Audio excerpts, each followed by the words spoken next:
naka-assignment tuod ka pero di po di kayo nag-answer. Nari sa Pilipinas, no, focus kita sa grado, sa scores, ug ato nang gibaliwala ang learning. Gisiguro na to ang grado, gisiguro na to ang natin points. Bahala wa ta kasabot ato, kay ang sakto unta maningkamot kang makatun ug ang points mukuyog ra na. Kay ang imong nakatunan mo ang equivalent points unta. Ano itabo no karon? Mga mga bata karon na sila points. In reality, mangupya man yun. Akong kay ngupya ang giusaw na. Wala siguro iwa ng ngupya, no? Pero nangupya ko kay di na ko pa mauato. So meaning sa panahon nga nangupya ko, ni angkon ko nga di ko kamao ani. O dito na ako nasabtan niya, uy, pang compliance ra day ni. Ug mo na nahitabo usually sa ato ang classroom.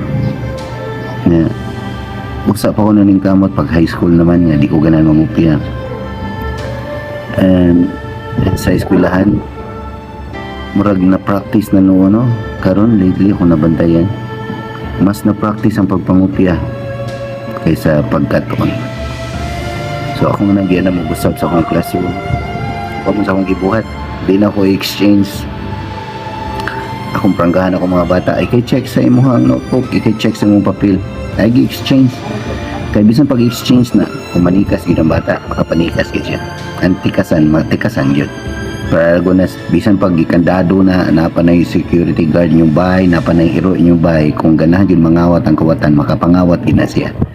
So, sila ra kong gipa-check. Honesty ang value ani. So sila may mo-check kung wrong ilang answer, ilang wrongan, kung check ilang answer, ilang checkan, kay mas focus ko sa learning. Ang score sometimes it doesn't reflect the knowledge that you gain. Kung ikaw yun ka sa video na mo nakitaan o ganahan ka makabaw sa sunod ng mga videos o mga uploads na ko, follow me on Facebook and TikTok and subscribe to my YouTube channel and then click the notification bell nya kay bawal lang pud ko kung unsay imong comment din ha kung nakauyon ba ka o wa aron mas ma-improve na ako akong mga videos. Dahil salamat.